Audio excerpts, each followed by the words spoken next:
নিৰ্বাচনৰ বাবে ইতিমধ্যে বিভিন্ন প্ৰকাৰে সাজু হৈছে। আজি 5 জানুৱাৰী আজিৰ পৰা আমি ৱাল লিখন বা দেৱালত বিজেপিৰ প্ৰতীক চিহ্ন অংকন এই কাৰ্যসূচী আমি আৰম্ভ কৰিছো। আজি ৰাজ্যিক সভাপতি দিলীপ শইকীয়া, আমাৰ ইলেকশ্যন মেনেজমেণ্ট কমিটিৰ আহ্বায়ক প্ৰদান বৰুৱা আৰু মই, আমাৰ দিছপুৰ বিধানসভা সমষ্টিৰ বিধায়ক অতুল বৰা, আমি সকলোৱে আজি ৱালত অংকন কৰি এই কাৰ্যসূচী আৰম্ভ কৰিলো।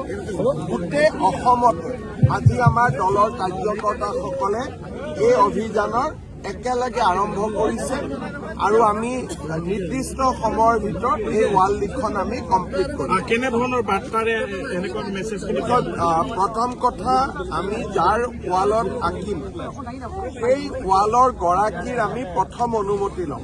এটা আমাৰ জনসংযোগ হ'ব। প্ৰথম গৰাকীৰ আমি অনুমতি ল'ম আৰু গৰাকীৰ অনুমতি লৈ কাৰ্যকৰ্তাসকলে পদুম ফুল বা কমল অংকন কৰিব। ই এটা আমাৰ গণসংযোগ হ'ব, এটা আমাৰ প্ৰচাৰ অভিযানো হ'ব। দুইটা কাম একেলগে আমি কৰিব পাৰিম।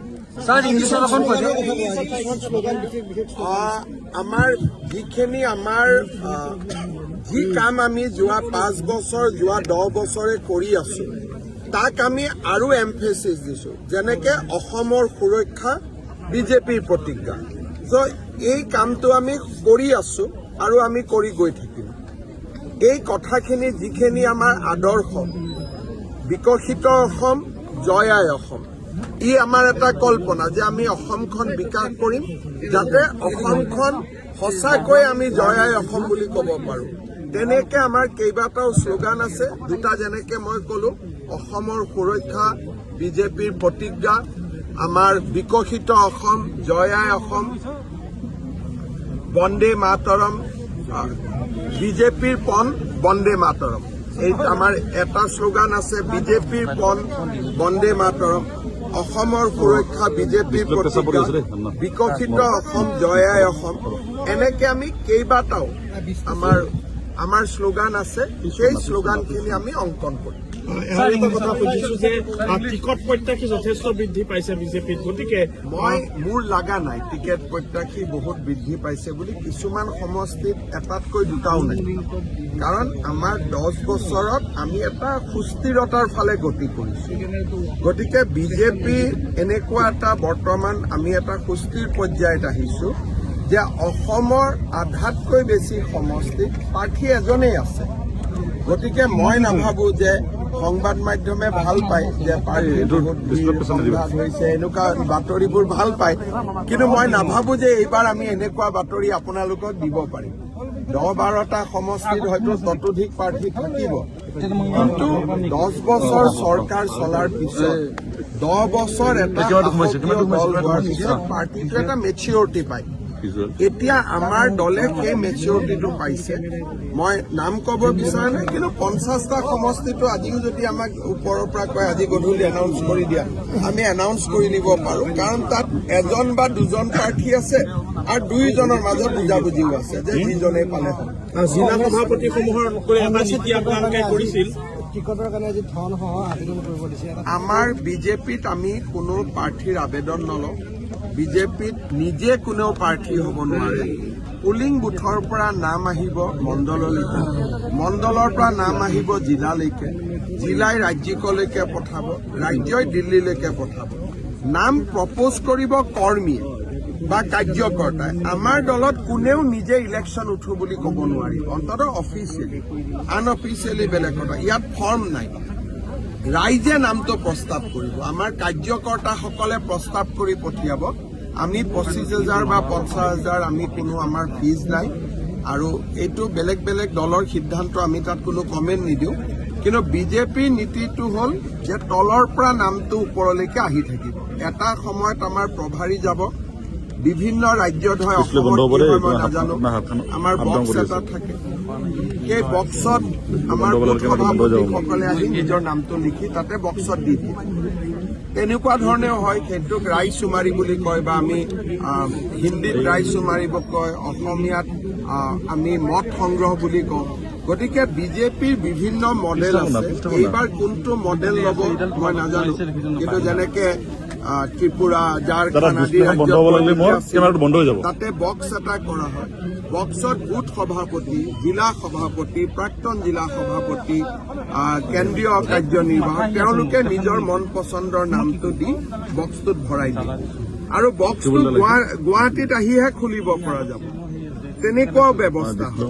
আৰু ব্যৱস্থা হয়, অবজাৰভাৰসকল যায়, বুথৰ সভাপতিসকলক অকলে লগ কৰে, যোনে যাৰ নাম কয় আমি লিখি লৈ আহোঁ। ইয়াত আলোচনা হয়।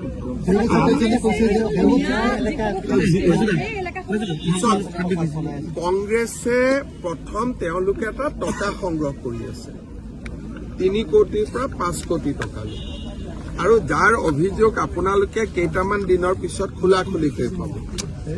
নেতাসকলে ঘৰত বিয়া পাতিবৰ কাৰণেও টকা সংগ্ৰহ কৰি আছে, যে ভাই আপোনালোকক আমি আপোনালোকে মোক এতিয়া এডভান্স দিয়ক, এইটোও চলি আছে। কিন্তু কোন কেইটা সমষ্টিত চলি আছে? 22ৰ পৰা 23টা। আমাৰ মিয়া সমাজৰ দুৰ্ভাগ্য যে তেওঁলোকে কংগ্ৰেছক ভোটো দিব লাগে, টকাও দিব লাগে। আপোনালোকে বুজি পাব, তেওঁলোকৰ দুৰ্ভাগ্য, ভোটো দিব আৰু টকাও দিব, আৰু এভিকশ্যনৰ সময়ত কংগ্ৰেছ দলে সহায়ো নকৰে। আজিও তেজপুৰত এভিকশ্যন আছে, কংগ্ৰেছ দলেতো সহায় নকৰে। আজি তেজপুৰত আমি 5,000 বিঘা মাটি এভিকশ্যন কৰিম। তো কংগ্ৰেছৰ মিয়া সমাজৰ মই দুৰ্ভাগ্য বুলিয়ে কওঁ যে তেওঁলোকে কংগ্ৰেছক টকাও দিব লাগিব, ভোটো দিব লাগিব, আৰু কংগ্ৰেছ তেওঁলোকৰ বিপদৰ সময়তো তেওঁলোকৰ লগত নাথাকে। তেওঁলোকে কৈছে যে 50,000 টকা লৈছে কাৰণ মুখ্যমন্ত্ৰী এজেণ্ট আছে কংগ্ৰেছত, গতিকে নহ'লে 3 কোটিমান আহি যাব নহ'লে কম বুলি কৈছে। নহয়, মোৰ এজেণ্টবিলাকে টকা দিব নোৱাৰিব, এইটো আকৌ ভুল কথাহে ক'লে।